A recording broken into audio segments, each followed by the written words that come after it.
Hi అండి, అందరికీ నమస్తే. ఏంటి కొబ్బరి బొండం చూపిస్తాను అనుకుంటున్నారా? సమ్మర్ స్టార్ట్ అయిపోయింది కదండి. మా బాబు రోజు ఐస్ క్రీమ్ అంటే మా ఆయన బయట ఐస్ క్రీమ్స్ అంత మంచివి కాదని పెండింగ్ పెడుతూ వచ్చారు. సో ఈరోజు ఎండ బాగా ఉందని కొబ్బరి బొండాలు తెచ్చారు. సో దీంతో నేను ఎంతో హెల్తీగా టేస్టీగా పెద్దలు పిల్లలకి నచ్చేలాగా ఐస్ క్రీమ్ ప్రిపేర్ చేస్తాను. దాన్ని చేసే విధానం చూపిస్తాను రండి. దీనికి కావాల్సిన పదార్థాలు కొబ్బరి నీళ్ళు, అలాగే కొబ్బరి గుజ్జురు, కొబ్బరి నీళ్ళు మిక్సీ పట్టి పెట్టుకున్నానండి. ఉడకబెట్టుకున్న సేమియా పలుకులు అనేవి కూడా తీసుకుంటున్నాం మనం ఇందులో. ఆ తర్వాత కొబ్బరి గుజ్జురు ముక్కలుగా పెట్టుకున్నాం. తర్వాత ఏమంచి సియా సీడ్స్ అవి నానబెట్టుకొని పెట్టుకున్నాను. పటిక పాలు కాచి చల్లార్చి పెట్టుకున్నానండి. ముందుగా బౌల్లోకి కొబ్బరి గుజ్జురు, కొబ్బరి నీళ్ళు మిక్సీ పట్టి పెట్టుకున్నాను కదండి, అది వేసుకున్నాను. ఇది నేను ఎన్నైతే ఐస్ క్రీమ్స్ చేద్దాం అనుకుంటున్నానో అంత క్వాంటిటీలో నేను తీసుకుంటున్నానండి. మీకంటూ ఒక అంచనా ఉంటుంది కదా, దాని ప్రకారం మీరు తీసుకోండి. అలాగే వేడి నీటిలో ఉడకబెట్టుకున్న సేమియా పలుకులు ఒక స్పూన్ తీసుకుంటున్నానండి, జస్ట్ ఫ్లేవర్ కోసం. ఇది పూర్తిగా ఆప్షనల్, మీరు తీసుకోవచ్చు తీసుకోకపోవచ్చు.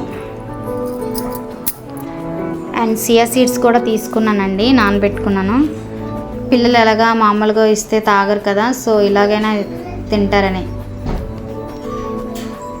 తర్వాత వేడి పాలు అలాగే పటిక కలిపి వేసుకుంటున్నానండి. ఇందులోనే మనకు స్వీట్నెస్ అనేది ఉంటుంది. మీరు కావాలంటే పంచదార కూడా వేసుకోవచ్చు, నేనైతే పటికే వేసుకున్నాను. అలాగే చిన్న చిన్నగా ముక్కలు చేసుకుని కొబ్బరి గుజ్జురు కూడా కొంచెం వేసుకున్నానండి.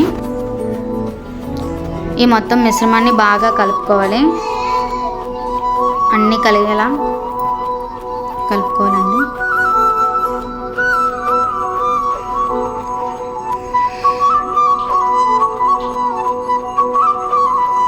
ఆ తర్వాత ఈ ఐస్ మౌల్స్ అనేవి నేను డీమార్ట్లో తీసుకున్నానండి. 6 పీసెస్ 60 రూపీస్.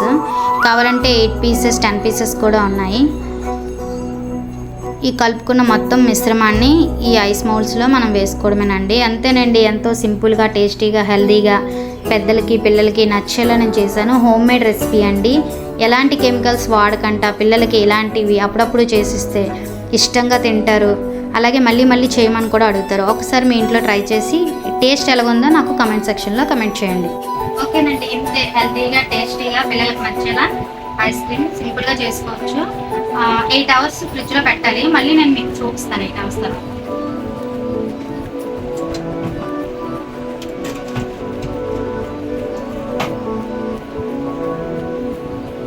8 అవర్స్ కంప్లీట్ అయిందండి. ఐస్ క్రీమ్ తీసి మా బాబుకి ఇస్తాను, దాని టేస్ట్ ఎలా ఉందో వాడు చెప్తాడు.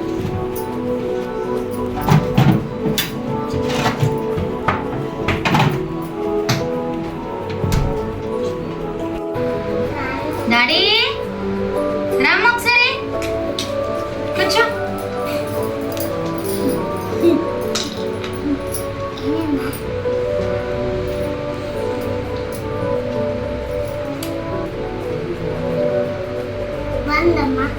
బాగుందా?